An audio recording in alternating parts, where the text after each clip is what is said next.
So this twilight session is about asking the question, can reprofessionalisation help restore banking integrity? The re in brackets because banking has so long been, for much of its life, was dependent upon trust, so the question is not just a matter of professionalisation, but to some extent reprofessionalisation. The Hayne Royal Commission has highlighted serious, comprehensive and systemic wrongdoing. The litany of revelations has shocked even those with a low opinion of banks. Public trust in banks, bankers and banking is plumbing depths not seen since the 1890s and 1930s depressions. There will be many suggestions for addressing these failings, and these are failings that the banks themselves are not disputing. Some of these many suggestions will be mutually supportive rather than mutually exclusive. And this session is considering one of these, the reprofessionalisation of banking. And we're emphasising this is not the whole of the answer. The real question is this part of the answer, and where does it fit in with other reforms? At first blush, this might seem more chutzpah than strategy to talk about professionalisation of banking. But some bankers do consider themselves professionals, and it might be that they're now likely to be mocked for saying so. However, as I say, banking was unregulated for centuries and has had to be based upon trust. Banking does share some similarities with other high-profile professions, and I'll outline them in a moment. Our distinguished panel will be considering a range of questions. What would a banking profession look like? How could it be created? And how would it fit with other likely and desirable reforms to banking?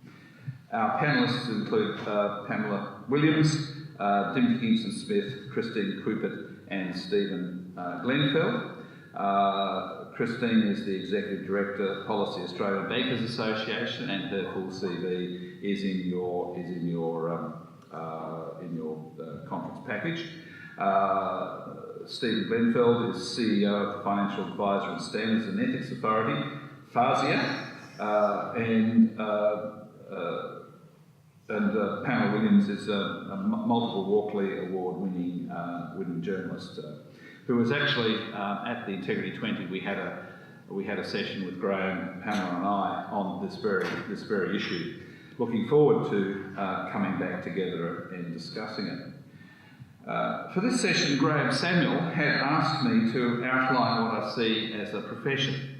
I was cautious about doing so because one of the major issues for this conference is how we consider professions, and there are many overlapping and mutually reinforcing interpretations of professions, and some that derogate from each other. But I'm not I'm responding to Graham's request. I'm not seeking to authoritatively define it, but merely offer a point of departure. And in fact, the general description I make of professions was stimulated in 2011 when we were holding a conference about the GFC and about discussions about what to do with financial advisors. And I was much struck because a lot of the financial advisors were then, in 2011, don't laugh, calling themselves professionals. And one of them got up and said, but I have to do, this was very mild plans, of course, for financial advisors, I have to do a 2-week course in order to be a financial advisor. But a CPA doesn't have to do the course at all. And I rose to my full height, which is not all that great, and treated the complainant with all the dignity I could muster. And I said, well, a profession involves an acknowledged public good. Health for doctors, justice under law for lawyers. What some people talk about a purpose and so forth, but an acknowledged public good. It involves a body of knowledge and skills that are developed, challenged, transmitted and applied by members of the profession to secure that public good, generally through clients, but not always. In fact, some like the military, for instance, the thing is that they don't have individual clients. They are serving the public good generally of the community that they are defending. But most professionals secure the public good by serving clients. There's also a code of ethics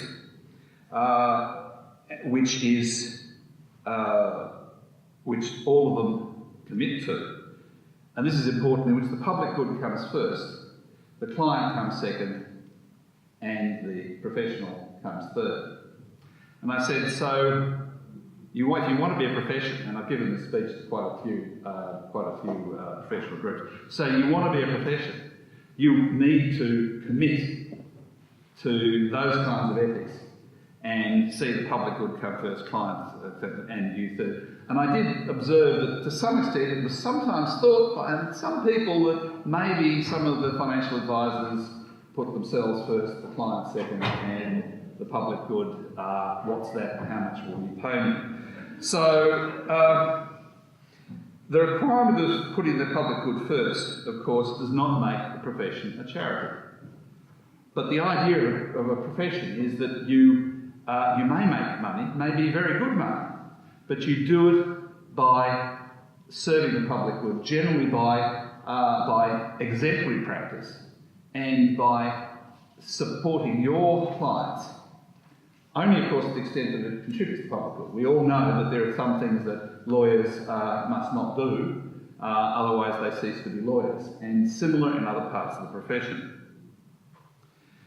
And of course, the thing is, this specialist knowledge creates an asymmetry between themselves and their clients. And it's one of the very important things to recognise is that professionals do have specialised knowledge. They, of their very nature, know more than their clients. There is no perfect knowledge, as in some economic theory. Professions are based on the whole idea is that you do have separate specialist knowledge. And the thing is that it's possible, of course, to abuse that knowledge. But you don't. A profession does not do that. And so that the other thing, of course, is that professions may be given special privileges in order to fulfil their profession's function, from the rights of exclusive practice in certain areas to quite astonishing lender of last resort privileges for banks. And so it's another reason why you should be able to commit to the public good. It's because you're a professional, but also because of the privileges that are only extended to professionals on the basis that they will pursue this public good through benefiting their clients. Now that was the 2011. Hayne is very interesting. He doesn't talk a lot about professions. He's uncertain in principle whether the financial advisors should professionalise. He has an alternative idea. Well, maybe just requiring them to be honest sellers of products might be sufficient. But he says, no, you've gone down this path. That's appropriate, but do it right. Do it fully. Make sure that the professionalisation you pursue will cover the problems that he has identified. Hayne, of course, he makes a number of observations that there has been mismatch between conduct and reward, is that bad conduct has been rewarded much more than good conduct. He's talked about the asymmetry of knowledge and power. He's talked about conflicts of interests, and he's talked about the need for accountability. And the interesting is all of these feed into the model of professions, but not only professions, but of other things as well. And it's interesting, there's been a lot of discussion and debate. There are quite a few who run very quickly to the analogy of lawyers and doctors. And some who say, yes, no, but it's very, very different. And so it's something that's not automatically, and certainly Hayne does not say professionalisation is the answer. But in fact, the kinds of problems that he emphasises are the problems that a profession deals with. And so, therefore, we're considering this evening whether professionalisation has part of the answer. And to do that, we'll start off with Stephen Glenfeld from FASIA, because they are, in fact, trying to professionalise one part of banking and finance. So, Stephen, please.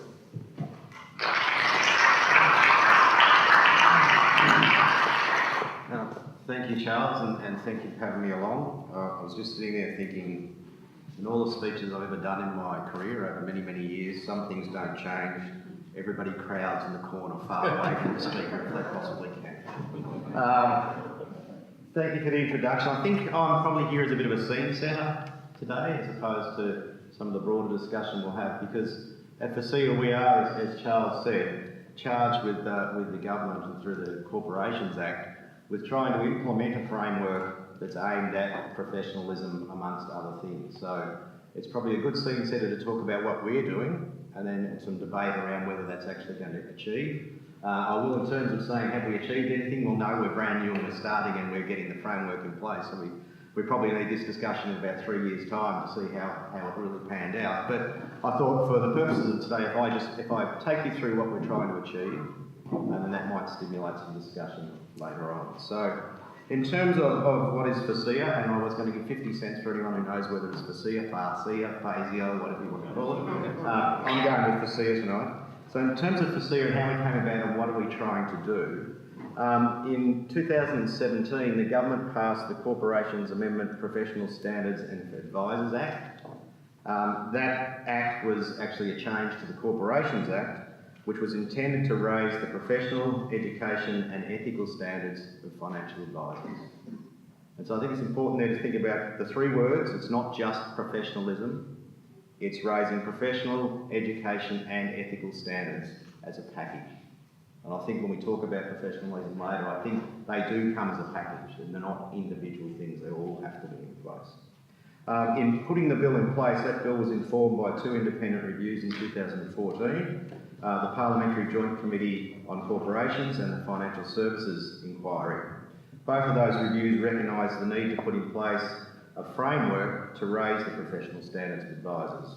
And in launching the bill, the then Minister Kelly O'Dwyer put it as this: the Turnbull government wants more, remember that government? The Turnbull government wants more Australians to have the confidence to seek financial advice, and that means making sure that people have access to financial advisors who will put their interests first and who are professionally competent and ethical. The bill will achieve this incredibly important objective for the benefit of all Australians and will play an instrumental role in renewing trust and confidence in financial advice. So in terms, therefore, of trying to do that, what is it that was made, the changes made to the Corporations Act to try to do that?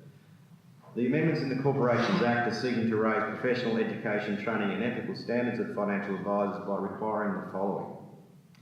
They will hold, the financial advisor going forward will hold a bachelor degree or higher or equivalent qualification. And I think that might shoot in the water the 2-week course that gets you through. They will be required to pass an exam to test their knowledge. They will be required to undertake a professional year when they first commence. They'll be required to undertake continuous professional development and, importantly, to comply with a legislated code of ethics. And I think that's an important difference in what we're doing to what you see elsewhere. This is not an industry code of ethics or a voluntary code of ethics. This will actually be a legislated code of ethics that they need to comply with.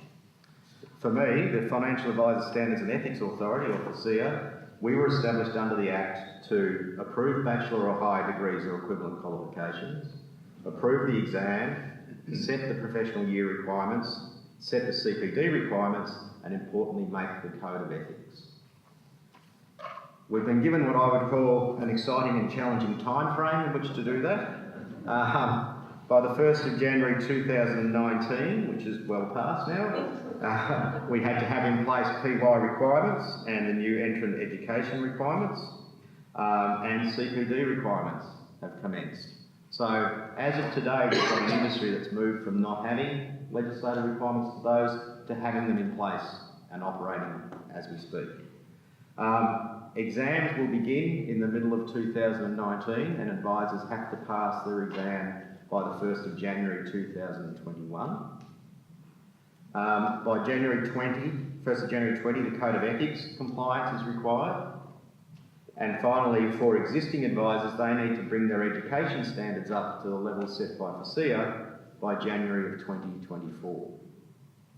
So if you look forward to what this industry will look like in the future, what I sort of call the light on the hill while our staff and I are just battling really quickly to get everything in place, post 2024, if you look at this industry, what you should see is, the public should see, are advisors who have a known qualification, advisors who have had to undergo a professional year when they arrive under the guidance of an experienced advisor, advisors who are keeping their skill set up by meeting a minimum level of CPD in any year, advisors who've demonstrated their knowledge in what they do and how they apply it by passing the exam sent by FASEA, and most importantly of all to me, all of that being umbrellaed under a code of ethics that requires them to put the client's interest first, not their interest.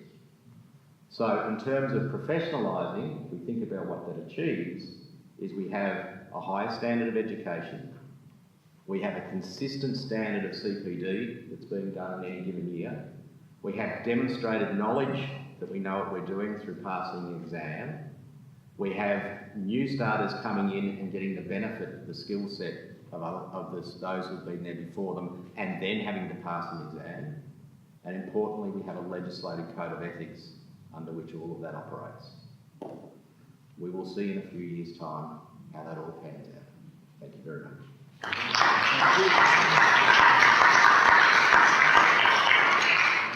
And now, the Australian Bankers Association, represented by Christine Buchanan.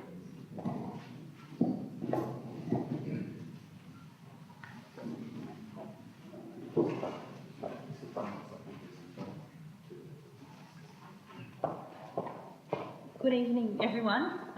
It's a pleasure to be here to speak with such a diverse range of professionals, particularly in an environment where the banking industry is, I think it's fair to say, grappling with what professional concepts or concepts of profession can mean to a vocation or an industry like the banking industry, and how applying some of those concepts of a profession might assist with, as the slide proposes, helping to restore banking integrity.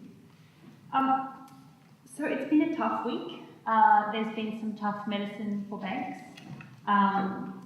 There's some things that will be hard for our members to do in terms of changing the code and structural changes to remuneration and governance structures.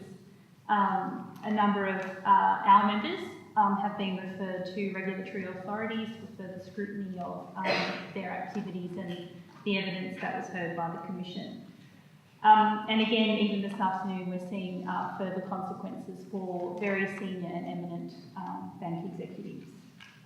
But it's also been quite an enlightening and energising week in a lot of ways, because it has sort of put to rest a lot of the internal debate that we were having about where to best focus the efforts of the industry in restoring trust and integrity. And Charles has already helpfully kind of taken you through some of the concepts that Commissioner Hayne has referred to, but he's been very clear about replacing a sales culture with a service culture, and that is more than just changing the way things are measured and rewarded, but very much focusing on what the utility of the product and service is to the consumer, and indeed kind of what the purpose of banking is.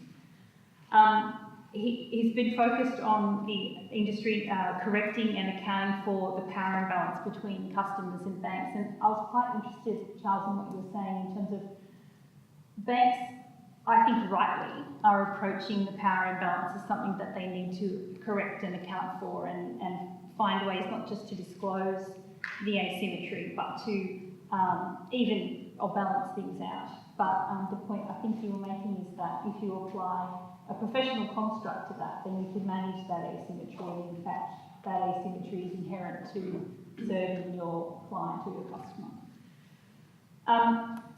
Hayne's been very clear that the industry needs to do more to resolve or remove conflicts of interest and duty.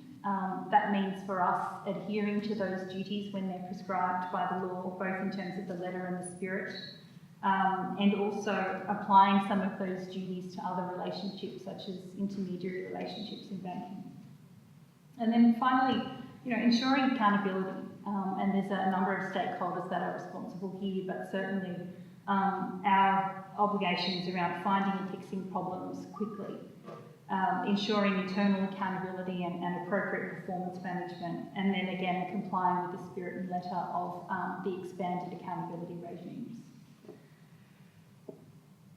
So I think it's quite easy, coming from an institutional background, to think that the institution can do all of that, that we just fix internal policy, process, practice, that we try and entrench a new culture or a reinvigorated culture. But one of the things that strikes a lot of us is that the most important task in whatever we do to rebuild is around ensuring that there's longevity to that.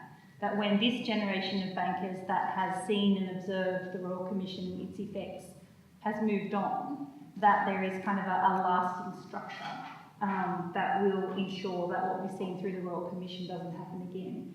And I think that that's potentially where professionalism can assist, or you know, even if it's not a matter of creating a banking profession, certainly applying some of those professional concepts. So we have been thinking about this. We've been engaging with one of the practitioner-based associations in the finance industry, FinCEA, also with the Financial Sector Union as well, about what applying professional concepts might look like in the banking industry, what it would mean for skills, what it would mean for improved customer outcomes. And it's actually really hard. There's a number of things that banks really need to face into, and one of them is coming to grips with the public purpose and role of banks in the economy and the community. You know, I think banks are somewhere between manufacturing Milo tins, which is, you know, almost entirely a kind of profit-driven venture, and acting as a utility. We're a critical enabler of the economy. We, you know, contribute to the operation of the payment system. We facilitate the transfer of capital. It's a critical role in the economy. So we don't manufacture Milo tins. There's got to be a higher standard in public purpose that sits around that activity.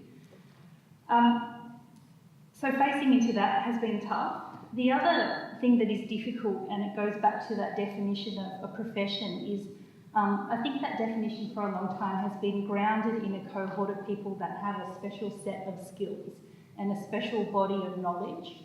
And the way that banking services are evolving means that you know, some of that knowledge is going to be automated. Certainly, banks are investing rightly in understanding what not just automated processing can do, but what artificial intelligence can do. So there's the skills that I think are going to be more valuable in the banking industry are those that enable a flexibility, a lifelong approach to learning, but not necessarily a deep body of technical skill in the way that some professions have been characterised in the past. And just as an aside, I think that issue is probably not just unique to banking. My observation is that there are some existing professions, again, that rely on that deep body of technical knowledge as a way of defining themselves, that may need to face into these kinds of questions as well. What do you do in an environment where things are both automating and, you know, robots making decisions? As well as what the changing community expectation and trust in institutions means for any profession. So I might stop there, but there is just one thing that struck me in reading the Book of Hayne, as we were all referring to it.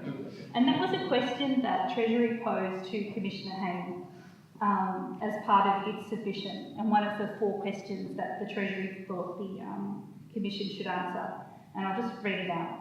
What more can be done to achieve effective leadership, good governance and appropriate culture within financial firms so that firms obey the law, do not mislead or deceive, are fair, provide fit-for-purpose services with care and skill, and act in the best interests of their clients? I think that's the question of the day. It is. Thank you very much.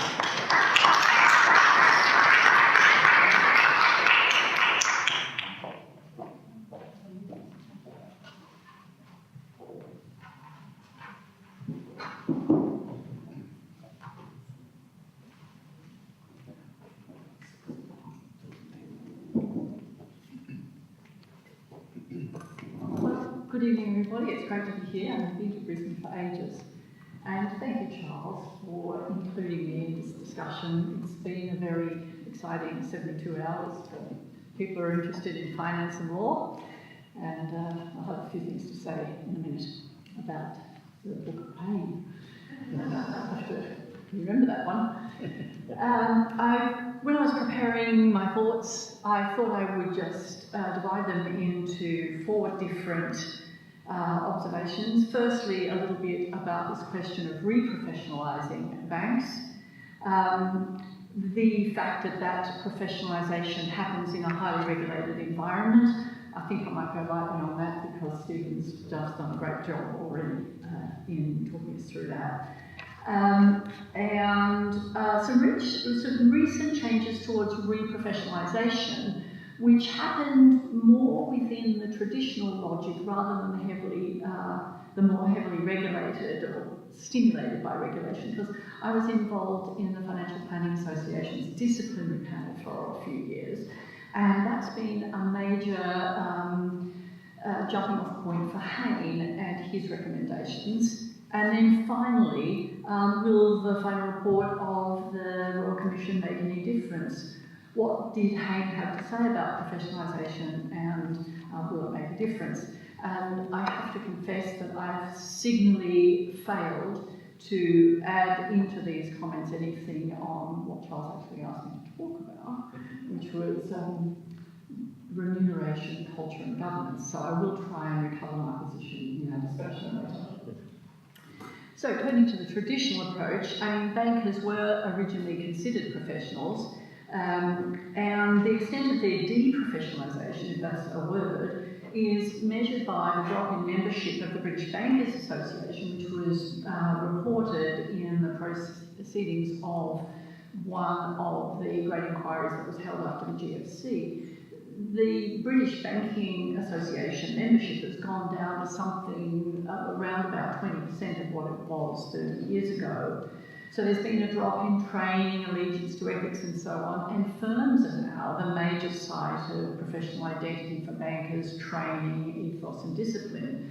And in truth, modern banking in its conglomerate form and its profit focus from proprietary trading and so on provides a real challenge to traditional professional logic, because that logic centres on advisory relationships and on the competent, honest execution of trades pursuant to the advice. There are particular pockets in banks where advice is given mostly to financial consumers. For example, financial advisors that we've been talking about, stock broking, mortgage broking and insurance broking.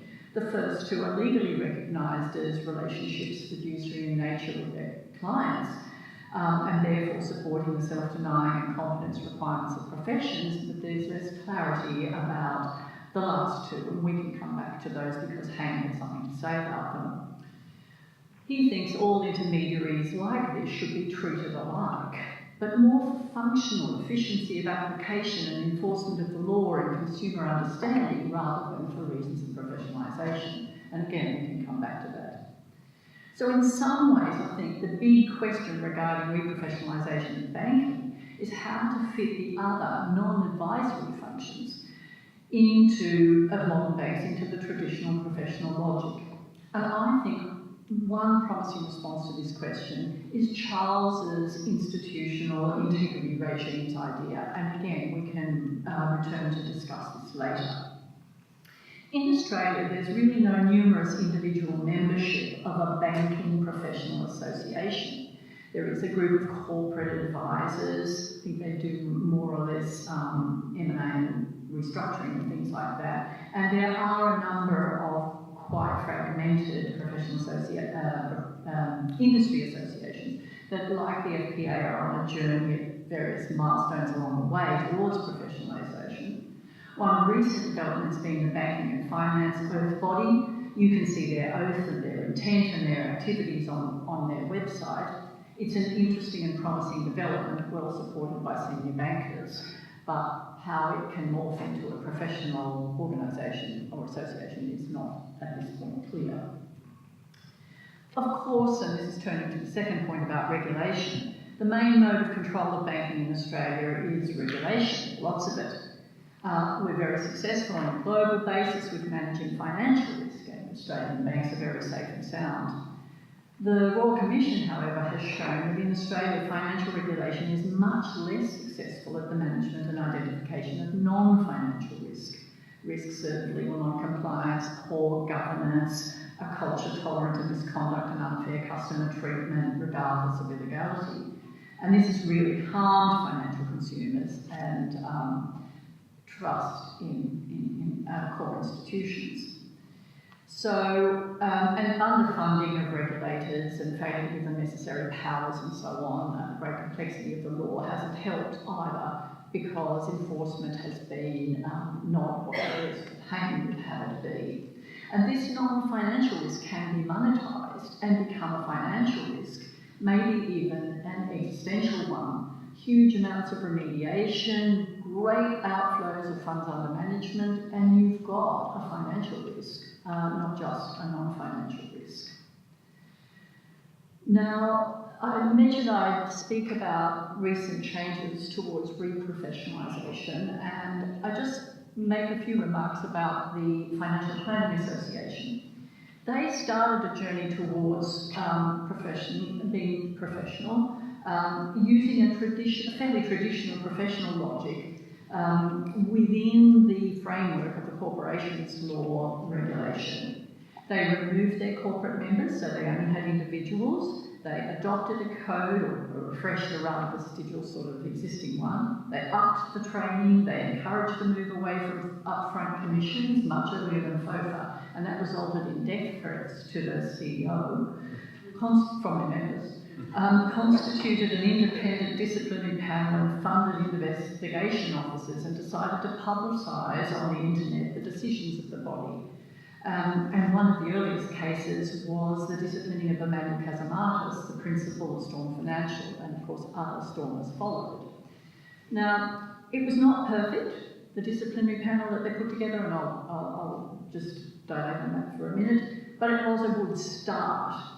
And the changes that were made showed the government that moving from commissions could be done without the sky falling down, and I think it encouraged the FOFA reforms.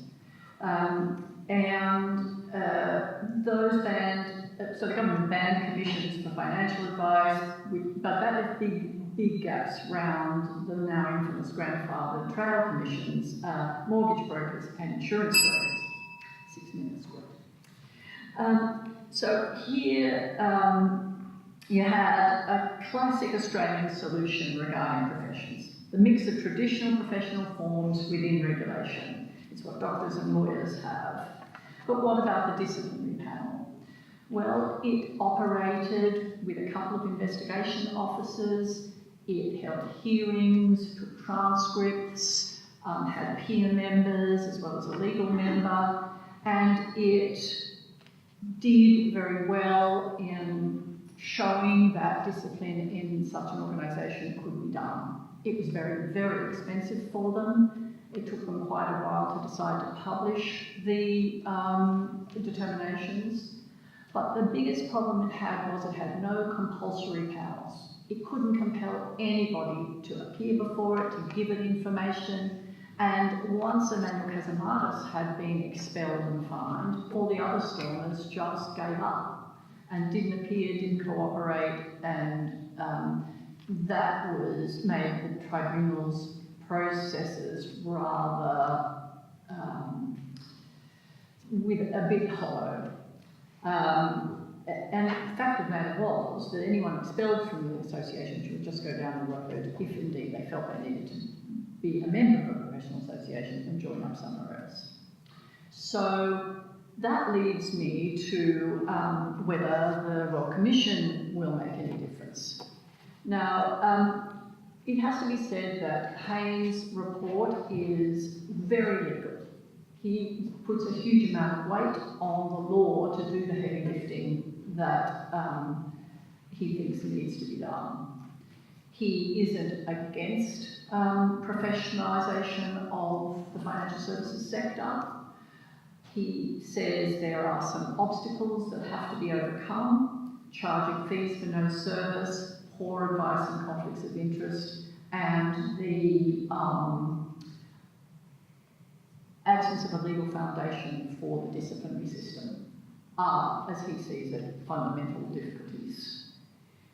He has a number of detailed recommendations for changing things, and we can go into those later on. But for Hayne, the provision of poor advice, the other instances of poor conduct are all connected to conflicts of interest. For him, that is the mechanism for misconduct and unfair treatment of customers. He has what you might call a pessimistic view of perhaps it's a realistic view with some people in making, but a pessimistic view of individuals' capacity to resist self-regarding behaviour and to be other-regarding. He desires education standards to be lifted, design and distribution obligations to promote the provision of suitable products, that financial advisors be required to disclose when they lack independence, and amendment of the best interests duty. Regarding the structural separation between product and advice, or sales and service, Hayne notes the cost and inconvenience of separation, which may not outweigh may be so disruptive that it will outweigh any potential benefits in putting it aside. But I think something that we really have to think about very carefully is whether the failure to end vertical integration may be a setback to reprofessionalisation and helping to restore banking integrity. For Hayne, a credible and coherent disciplinary system is a key indicium of professions, and one must be established for financial advisors. And part of the reasoning throughout the report is that intermediaries, mortgage brokers, insurance brokers and so on should all be treated the same alongside financial advisors. So, but using law as a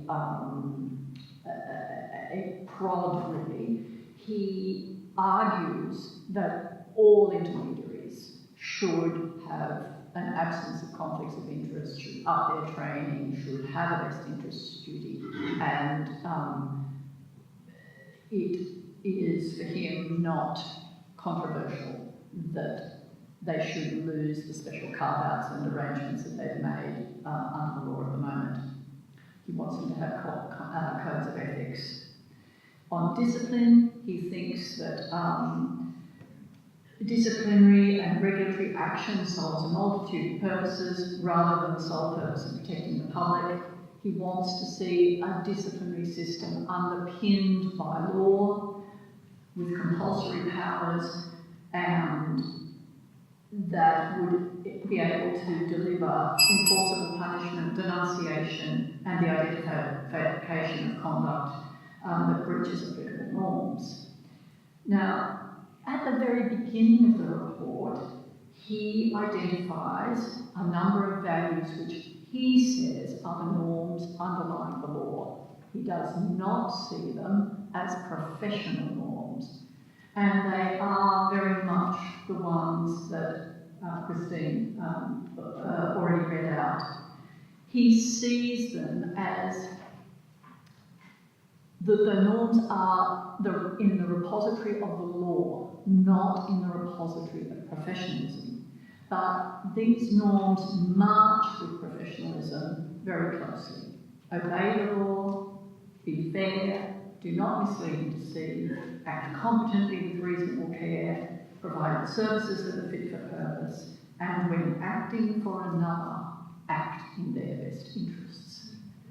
So if those are to be the norms underlying financial regulation in Australia, I do think that there is, we can be more optimistic perhaps than Mr. Hayne about the reprofessionalisation, and that professionalism can help banking restore its integrity.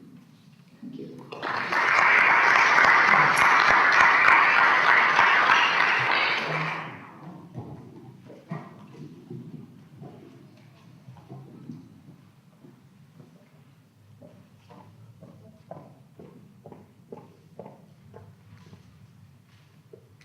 Thank you, Charles.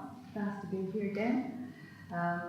So I'm Pamela Williams, and I've been a journalist for many decades, and I have always specialised in covering possibly some of the worst that federal politics can throw up, and also the business world. More generally, the downside than the upside. I've done a fair bit of coverage of the financial planning issues over the last year and the Hayne Royal Commission.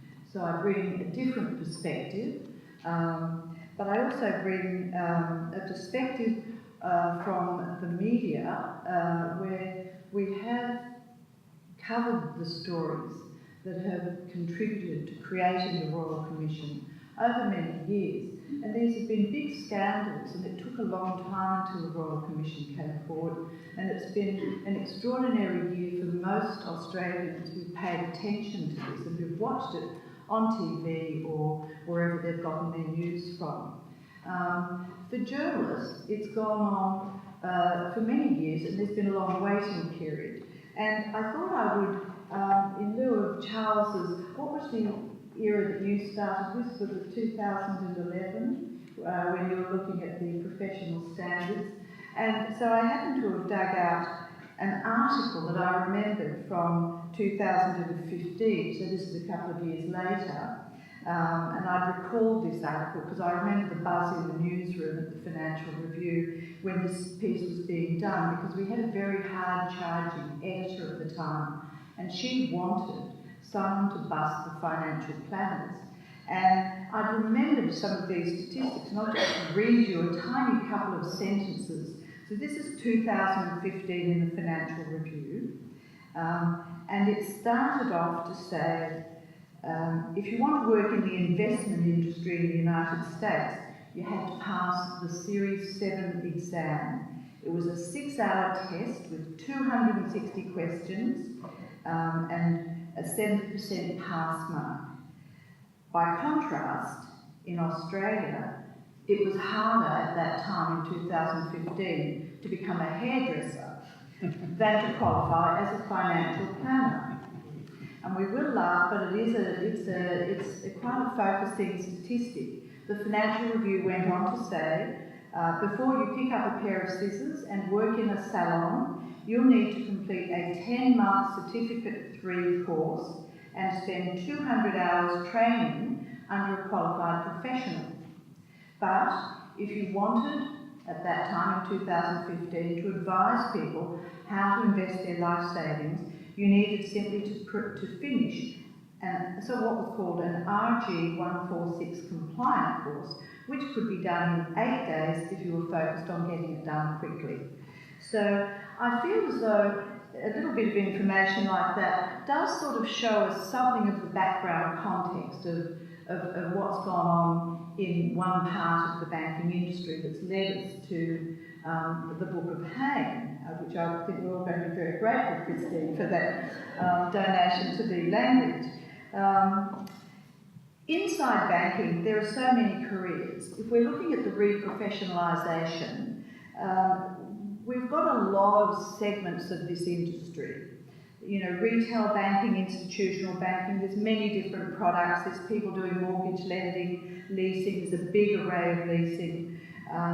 As was mentioned, there are elements of the industries that grow up around the financial sector and the banking sector that have attempted to sort of start to lasso in some of these areas. There is, has been mentioned, the banking oath, which sort of started out with St James Ethics Centre in Sydney, which is now the Longstaff crowd. It's a code of conduct. How do you enforce that? What happens if it's violated? These are important questions as the industry commences an attempt for a new professional backdrop to the way it operates in our communities.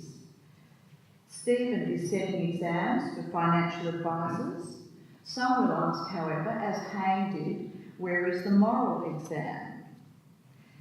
There has been something of a frontier mentality in banking remuneration, and how that is going to translate into A box which we can call professional standards is going to be for a lot of experts to try to create a framework for. There have been some good steps already. Around the world, remuneration policy is coming in for change. APRA in Australia, the prudential regulator, has mainly been doing regulation.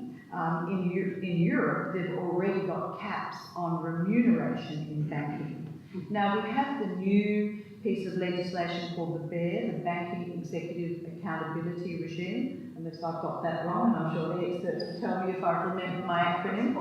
I love it, it's called the BEAR. And under the BEAR, we've got deferral of bonuses. Now, these bonuses and remuneration are exceptionally important in the banking industry and its offshoots when we come to look at professionalisation.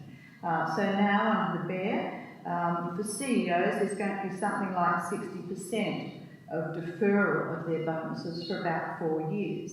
And there are requirements for clawbacks. So we're going to be looking towards an era where there is legislation to try to hold back some of the excesses that have meant that inside banks there have been failures of professional standards and failures of management to hold people who are working for the banks to some kind of accountability, and instead everything has been about churning the money. So we're going to hold back top bankers' money now, and the reason is it's so gigantic. So the question is whether the remuneration handcuffs will work. We don't know. Banking in the past was a white-collar job that had a particular set of norms, but that was before big remuneration. When the CDA was privatised, David Murray, the chief executive, was probably earning about $250,000 a year. Now Nicholas Moore at Macquarie Bank has retired with something like, they say, $1 billion or so in accumulated stock bonuses. So banking in the past did not make you a billionaire. So we have a very big issue of how you strap that remuneration structure in all of its levels right through banking down into a professional framework. And because vertical integration became literally a license to print money for some people, there has to be a way to govern professional financial advice as a profession. At the moment, the customer thinks that they have a financial advisor. But, you know, if you read Hayne, if you watch the Royal Commission, you might get the idea that there was some kind of, instead of a financial advisor, there was some kind of robotic algorithm that was churning people into ongoing service fees, orphan accounts, and fees for no service. I would suggest that part of a reset could be to change the term of financial advisor. If you're selling banking products, perhaps you could be called a salesman. Because if we remember the old days when everyone had the insurance salesman coming around, it was still regarded as a halcyon period. And I think the push for professional standards and reprofessionalisation that we're here to talk about tonight is very, very, very significant push and very, very important, so that financial advisors can find their way back to the centre and away from churning around at the edge where they do look like a robotic algorithm for fees for no service. You know, before I finish, I'll just mention that in 2016, in October, ASIC, the regulator that has been much maligned, produced a report called, weirdly enough, Fees for No Service.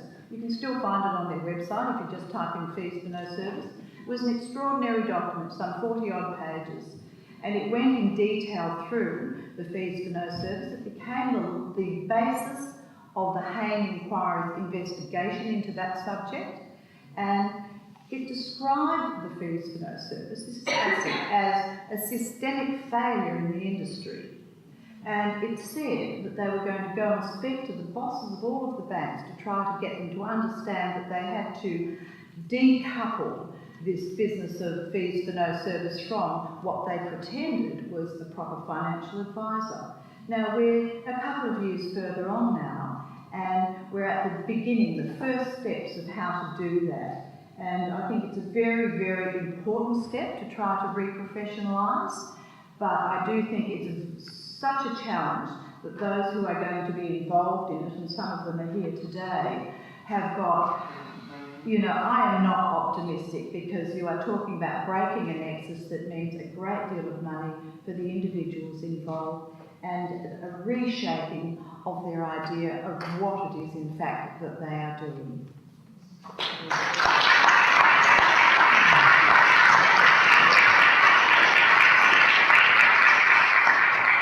I very much appreciated that analogy between financial advising and hairdressing. But of course the thing is that it took 10 months before the hairdresser could give you a haircut, whereas you could go to the 2-week training financial advisor and you get a much bigger financial haircut, despite mainly because of the smaller amount of training. So, there are lots of questions I could ask, lots of questions you'll ask. I won't, you'll be asked all your questions, I won't be able to ask all mine, but I'll ask a couple of them for a start. First is the thing is that I think the question is, several of you, especially our panel, is that it's not quite clear how long this is going to last, whether this real reform is going to come through. I do remember one time being contacted by a Four Corners reporter in around about 1993, and they said, and this was a few years after some serious financial scandals, and a lot of people were talking about ethics and corporate governance, and they said, "Isn't this? You know, do you think this is wonderful? Do you think this is a sea change?" And I said, "Possibly, but it's just as likely it's a mere type of movement, and that as soon as the stock market goes up again, you might find that we'll find something just as bad before." So I just want to sort of check. I want to ask, do you think this is going to make a difference? And I want to throw something to you that when Hayne came, the book of Hayne was published, Catherine Ovington on the drum, opined that, look, this isn't bad. This is not a savings and loan standard. This is not the Lehman Brothers. In that whole 1,000 pages, there wasn't one time when Hayne mentioned the word corruption.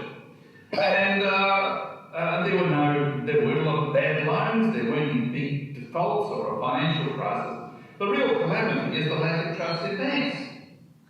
Now, I was like your response to this. The thing is that, firstly, the thing is that, Christine, whether this is, I don't think this is an attractive line for the banks to take, but I think often is a tendency, something good goes bad, you confess, avoid, delay, and so forth. I'm not suggesting that the banks would do this, but I could imagine that there might be some attraction. I'd just like sort of some feedback of the Catherine Ovington line, A, whether you agree with it, and B, whether what should a response do? Well, I think that the first thing I would say is that there has been a loss of trust in banks, and I think Australians are right to have lost trust in banks, but they haven't lost trust in all respects. Everybody in this room will go to bed tonight and trust that their money will be there tomorrow. Everyone in this room will go to bed tonight and trust that their bank will keep their information secure and private and not misuse it. But in terms of a trust that your bank will treat you fairly, or that a bank will always do the right thing by you, I think that is where the trust has genuinely been lost. So I just wanted to address that trust question first. But in terms of the evidence that was heard before the Commission, again, I think there's a difference between a concern about an undermining of financial stability and the consumer's experience of banking. And we just saw too many case studies, too much evidence of the customer's experience being, in many respects, just completely unacceptable. And I think that that could never be kind of understated or diminished.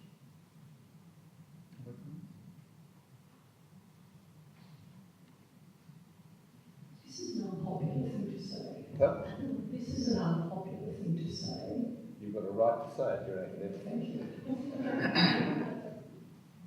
It is true, we saw some absolutely heartbreaking and life-crushing stories.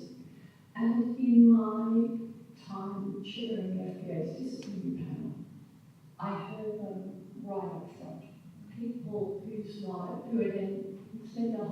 nice, being industrious and thrifty and careful and good, and ended up living in a caravan. It's just unimaginable and awful. However, going to the point about financial stability, there are too many financial intermediaries who disregard the law, who disregard any kind of ethics, and are Haynes' model. There are too many in number, and they've done a lot of damage.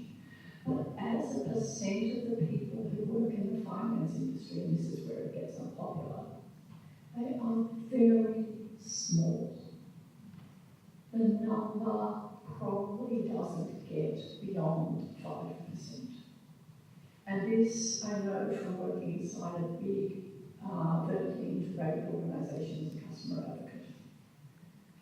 So the problem is that these enormous organisations have so many people working for them that a tiny percent is a lot of people. So the unpopular point that I want to make is it's right to be realistic and pessimistic about what conflicts of interest and rocket fuel remuneration can do to people's decision making and their disregard of others. But it's also right to be optimistic, and this is where professionalism comes in, that many people act in an other-regarding way. And it's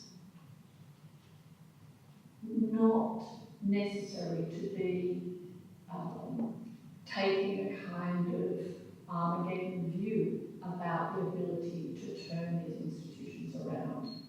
And I think that there are a few basic things that can be done, whether legally or part of a professional association or both, and likely both, that can make a great deal of difference. I'll just add to that, probably from the other side,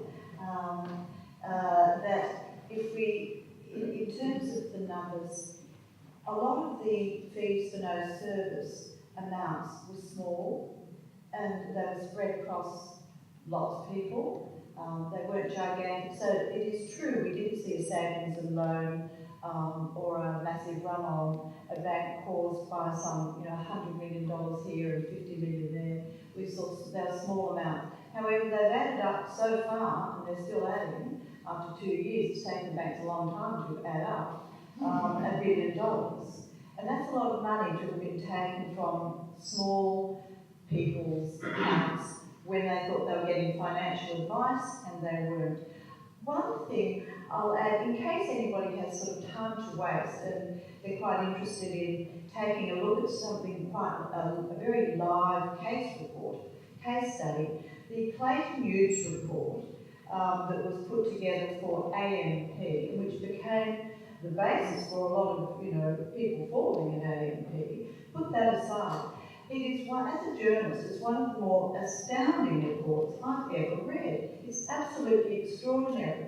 Put aside whether or not who was lying to ASIC or whether they weren't lying to ASIC, but if you can download this report from the Royal Commission's website, and it goes through chapter and verse, very senior people inside AMP, right across to middle level ones, right across to the lawyers who are warning that this is going to be illegal, you have to do something, right across to more planning to roll more people into accounts with no advisor. It's a very, very interesting case study of what has gone wrong, and I think that it's a basis for anyone working on professional standards to take a look at how this stuff got a grip inside an organisation like AMP and rose up. It's simply a remarkable document, so I can kind of commend it to you if you've got nothing else to do on a Friday night. I'll hand this over.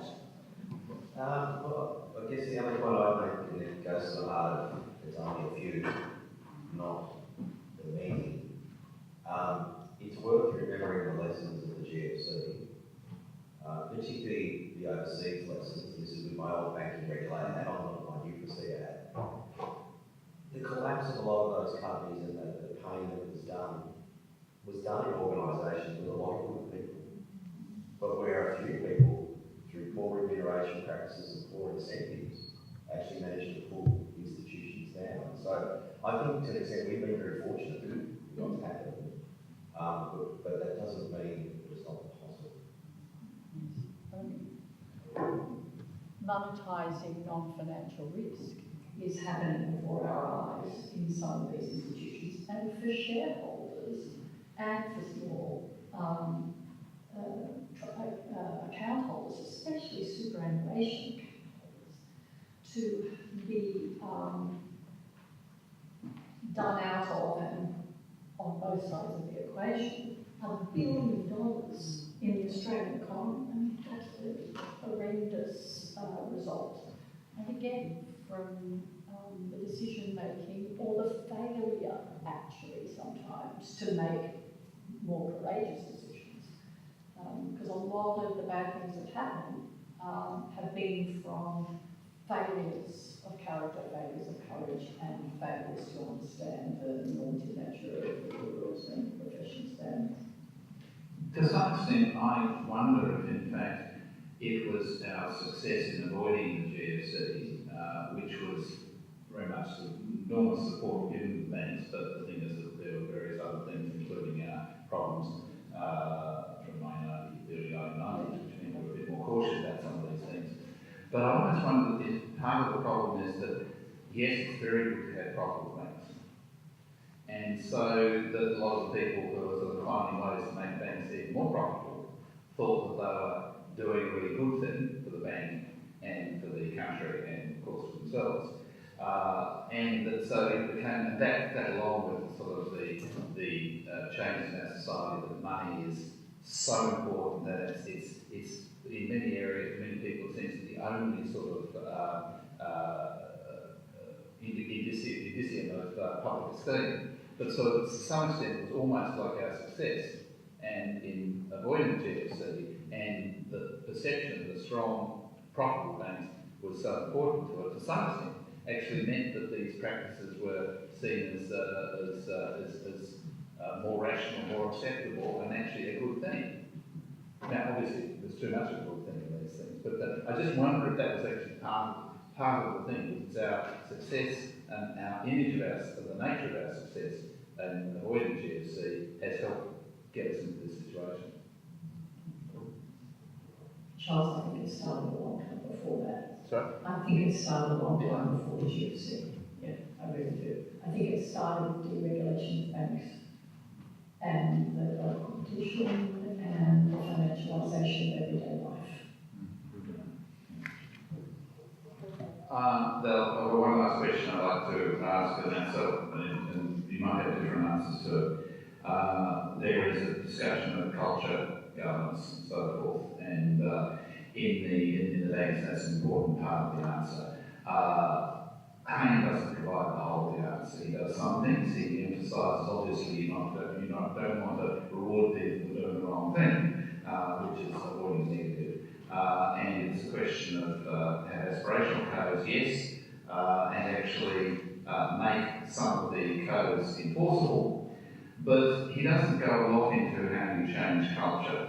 And I was just wondering, because if you might each have one comment or two comments about how to fill in that gap in Hayne as to what you do to improve culture to get reduced in some of these problems. Shall I start off? Yes.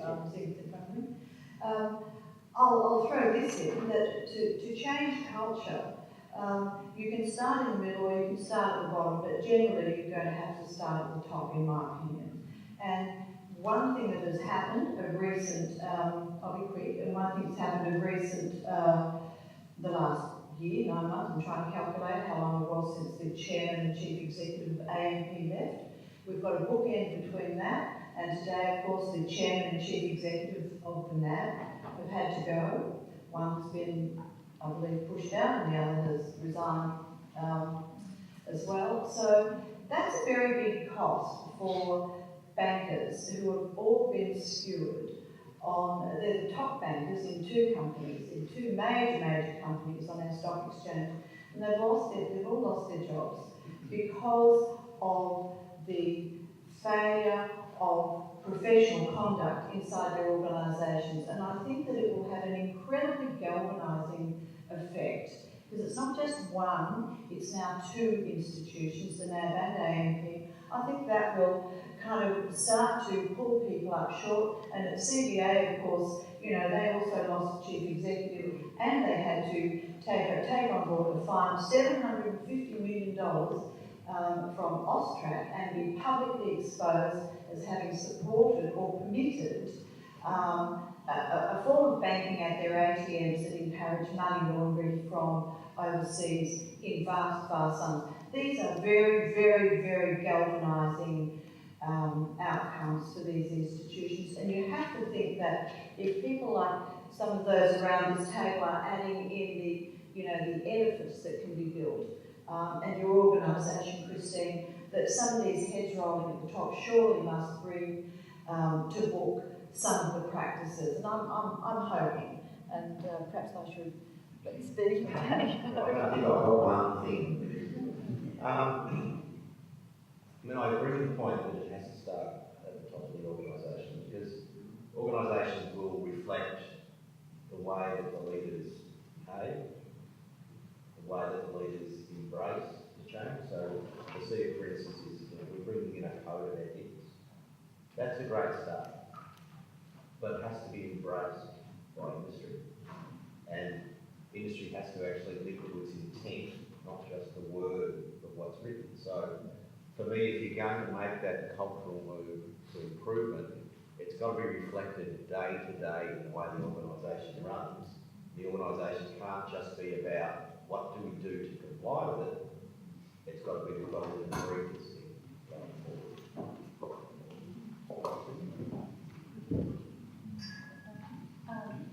The one thing that I would do, I touched on it in my initial remarks, was encourage the industry at the industry level and each bank at organisation level to reconnect with its purpose. So the purpose of banking and the purpose and role of banks in the community. One of the things that I have observed is missing in banks, which are very good at measuring a whole lot of things, is measuring in a longitudinal way the way it has delivered on its purpose for its customers. So reconnecting with that, and then I think at an organisational level or at a bank level, that bank thinking about what its purpose is in the community that it serves. That would be number one. Thank you. I was very disappointed when NAB moved from the purpose of having, of being Australia's most respected bank to a purpose of backing the bold and move Australia forward. I thought it was disappointing. I think it's the best way you could put it. So choosing a purpose is enormously important, because a lot flows from that. A great deal flows from that. One of the things I think it would help to do a lot is to add, and this goes to the tone from the top, but it also goes to information flows from lower down, to add to the structure of bank boards a committee, which is either a retail customer committee or possibly a committee that has a wider remit than that and is a non-financial risk committee. The CBA report, done so well by John Maker and his colleagues at APRA, gave out the little piece of information that the only risks which of a customer nature which got to the board risk committee were where the bank had paid remediation or damages to somebody worth $1 million. Most remediation and damages payments to customers from disputes or remediation schemes is well below $50,000. So it's going to mean that almost nothing about the customer experience gets to the risk committee. And that risk committee's mandate will almost certainly be 99.9% around the financial standing of the bank. That every single ABA bank now has a customer advocate, and that person would be a very good voice for the treatment of customers within the bank, and should, if such a committee were established, report to that committee every month when it meets. There are many other people in dispute resolution, in product design and distribution, in doing deep dives on the kind of experiences customers at banks have, what used to be called the Financial Ombudsman Service. And I'm sorry, I can't remember. AFCA, the new brainchild of Ian Ramsey, which has been established to deal with disputes now.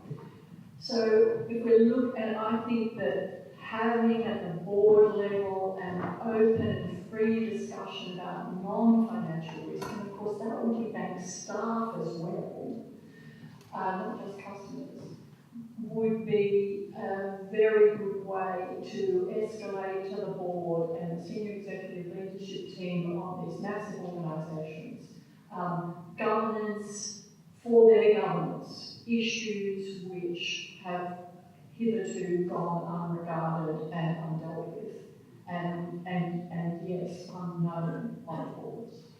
And I think that culture is the product of all the arrangements that you have in place. And a structural change like that with associated information flows, I think, could begin along with another unpopular comment. I think everybody should have flat salary and forget the variable remuneration.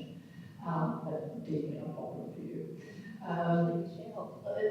Yes, especially for shareholders. Now, there's something you need to educate. So that's what I think might be useful in changing things within the organisations. Thank you, Leslie.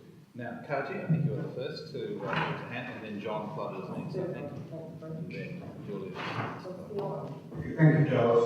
My name is Kaji, I'm a chartered accountant, and I did spend 25 years in banking, in regional banking in Queensland from the mid-1970s. Now, I just want to comment on a couple of matters. Just giving length to the framework for the future financial planners. I think it's excellent, long time coming. The problems first arose at the time of Strong Financial Focus Prime in 2011. Something should happen then. It's too late, but it's happened, and that's great. Now, as with banks, and the issue started as part of the deregulation of the financial system, the Cameron Report in 1980. Since then, the bigger banks got bigger. At one stage in the early 90s, they had a market share of about 75% of the mortgage home loan market. By the end of that period, when they gobbled up all the regional banks, their market share got to 90%. They still have 90%. I can't see any change happening now because I can't see new competition coming in, but we need to control the banks, the major banks, and we need to make sure, whilst they dominated the government policies in that period, they dominated the regulators, both the regulators, and that's been caught up in the Haynes report. At least now, the responsibilities are going back to those financial regulators. The capability statement going to be monitored by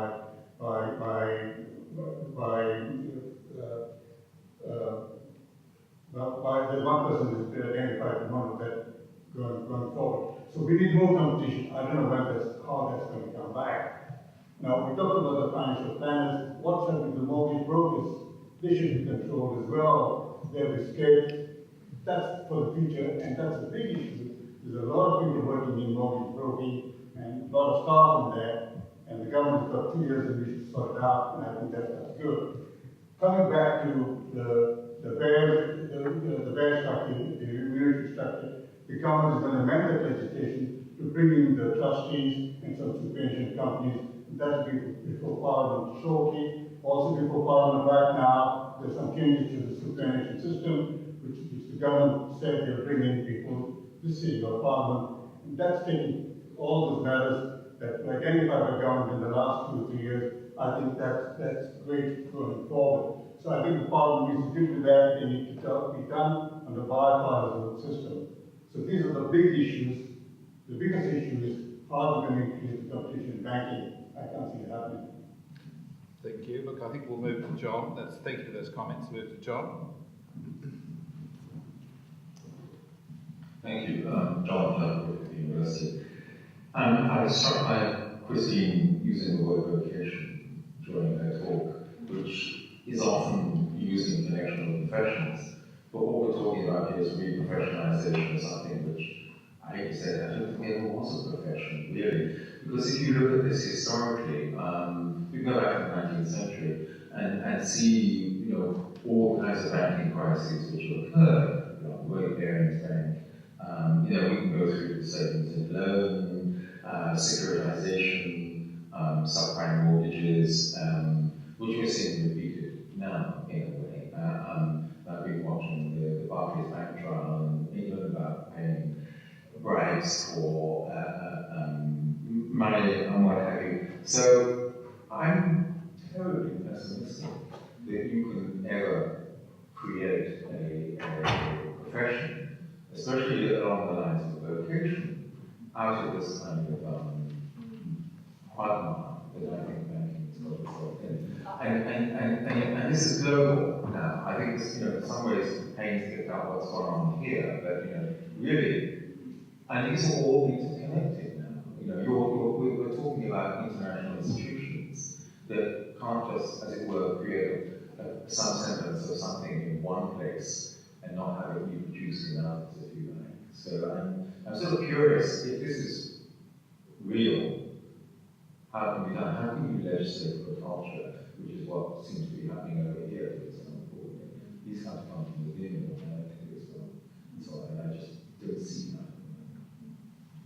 Can we be an island of integrity? I'd love to respond to that. Please. It's one of the things that I most like to talk about and debate.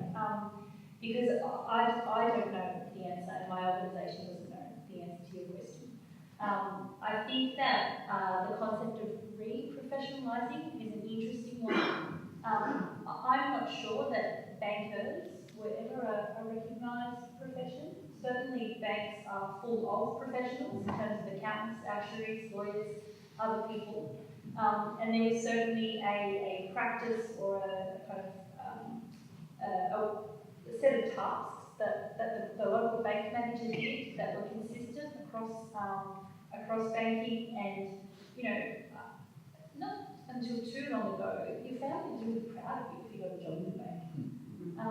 And I don't know if that was the hallmark of people considering it to be a profession, but there was something very different to where it is now.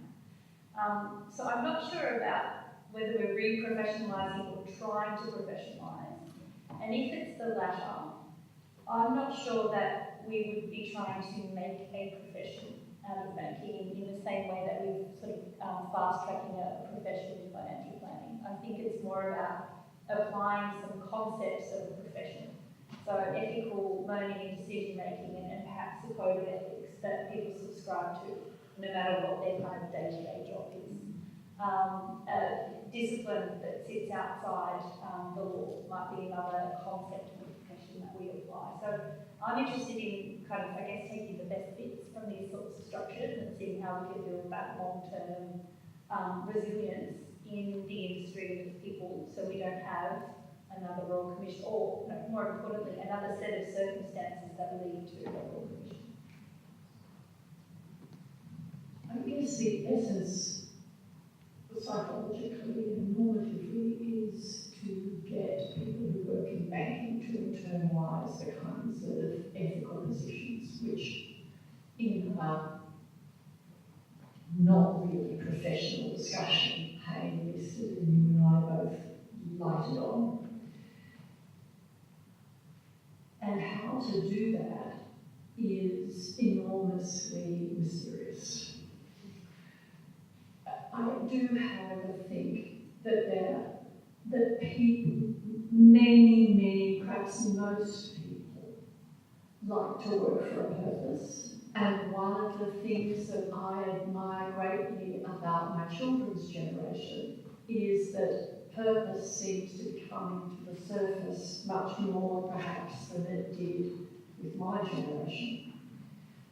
So that is a reason for optimism. If Hayden is right, and I'm not sure he is, and we have to take a dismal view about people's capacity to act in others' interests rather than their own, then we should do some very basic and sensible things which he recommends, and that is to get rid of conflicts of interest and things like commissions.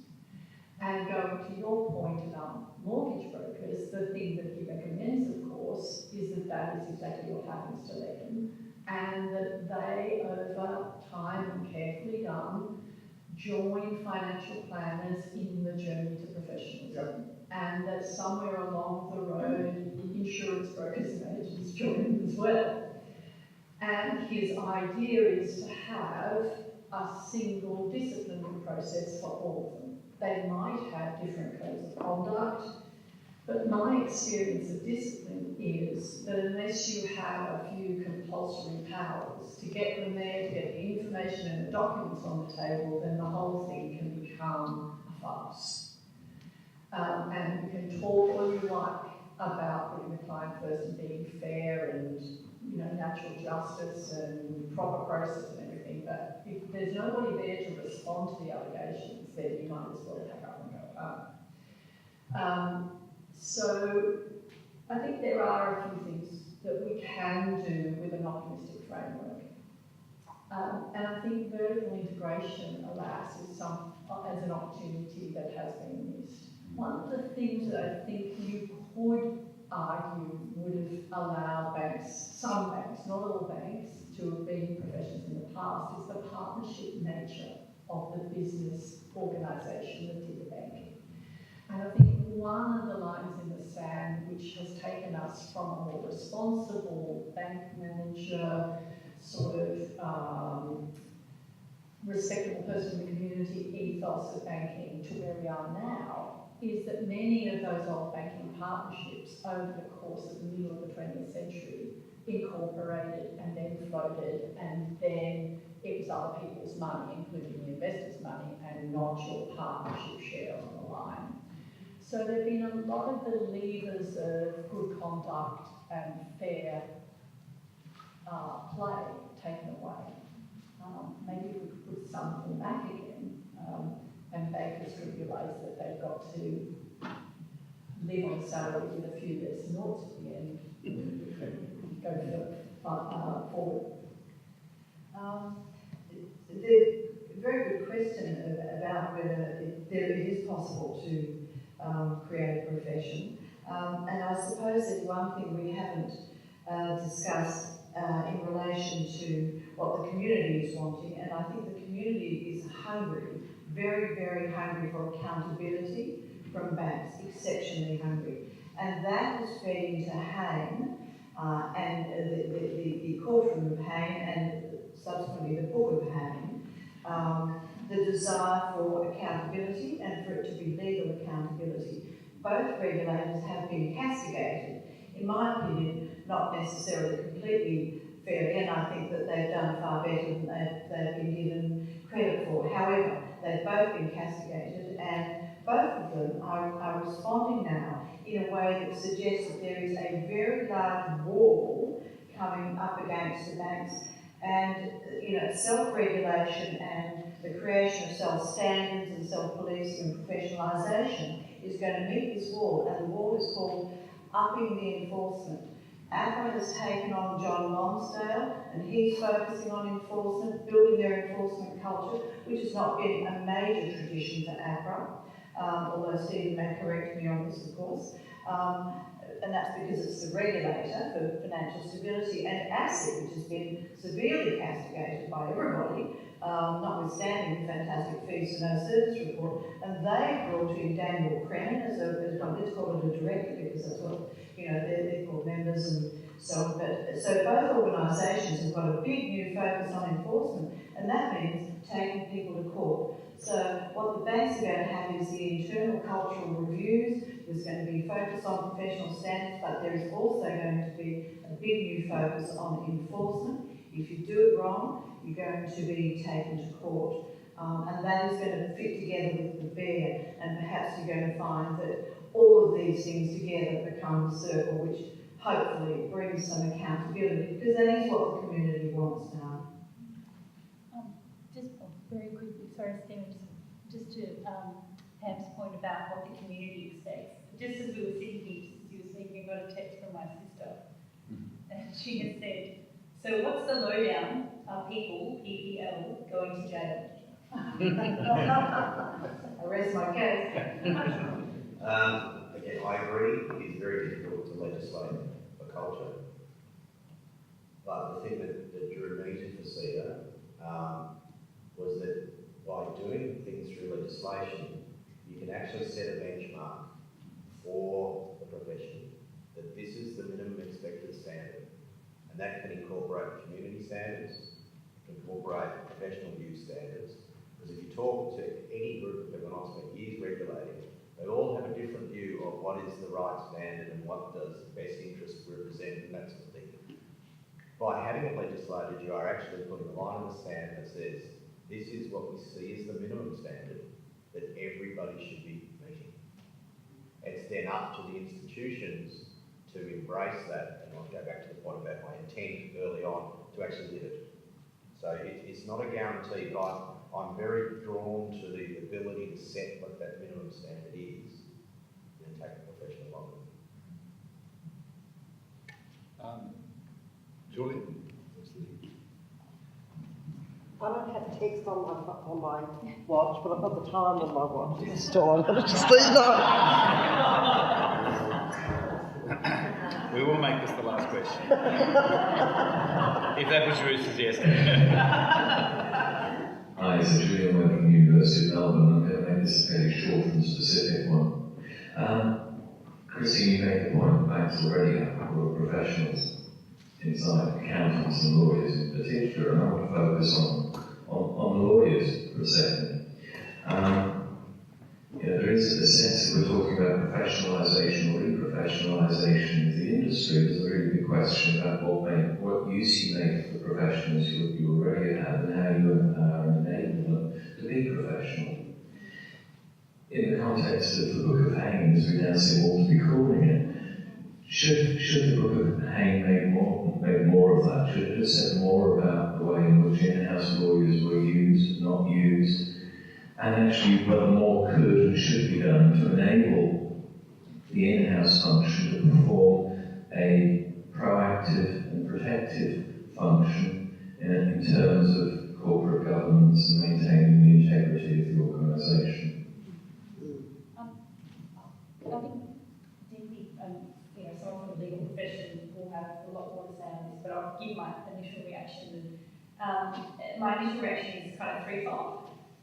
One is that, in principle, I think as part of any professionalisation strategy, for want of a better word, banks should be looking at how to better utilise the professionals that they have in their organisations and ensure that their structures enable those people to meet their professional obligations. And not just kind of free CPD, but much more thoughtful approach to structures and various approaches to communities and other things. The second is in terms of whether Hain should have taken a view. I will leave that to kind of legal commentators. I'm not sure if I'm equipped to do that. But the third point I was going to make was, as part of the testimony of one of the witnesses, he was asked by Senior Counsel assisting, do you think that the management team should have done more to escalate this issue? And the witness responded, yes, I do. I think everybody should have. Legal should have. And the Senior Counsel and the Commissioner exchanged this sharp exchange of glances that was caught on the television. And I don't know if it was a kind of a frustration that the person was abrogating the responsibility of the management team, or a sense of almost offence that their colleagues were being impugned in that way. I'm not sure what it was, but I thought it was very interesting exchange. possibly an acknowledgement between them that the legal person should have perhaps done better? Possibly. Yeah. The role of professionals in large organisations as employees is one that Hugh Brakey and Charles have written about, and I think really salient. It's a difficult one, but I think my only comment would be, of course, like with all professional work in any context, that requires expertise, character, and a sense of the public purpose of what you're doing. But that can be blunted very easily in the average human being, perfect human being that we all are, by paying them in the same way that you pay bankers. And if you take that away and you insulate them from all that remuneration nonsense and perverse incentives, so that no bank should ever pay a lawyer or anyone in dispute resolution on the basis of how much it saves the bank every year, then you get off to a much better start with how professionals can retain their freedom of professional action. And I think, frankly, that what's happened at A&P in the blatant disregard of repetitive advice about the illegality of the buyer of last resort scheme will be a lasting lesson, I hope, to all management of what happens when you disregard the advice of professionals. And on the question of whether people are going to jail, I think if anybody is likely to find difficulty in defending themselves about having had knowledge and intent that what they did was wrong, it will be the people at A&P who continued on with the operation of the buyer of last resort scheme once they'd had that advice from their lawyers. Which is why the Clayton News report is so riveting.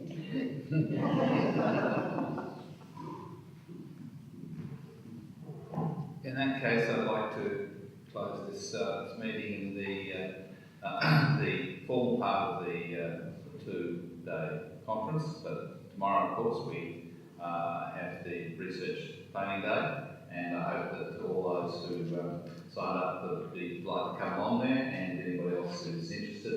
As I say, we have some descriptions of the activities for tomorrow. The only other thing is to remind you that those who are coming to dinner at the Queensland Club, I'll be leaving out from outside that door in about 2 minutes.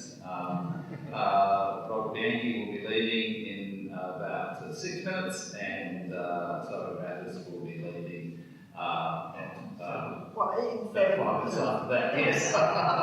So the thing is that no one will miss out. I hope it's not raining outside. So thank you very much. It's been a very exciting event. Thank you so much.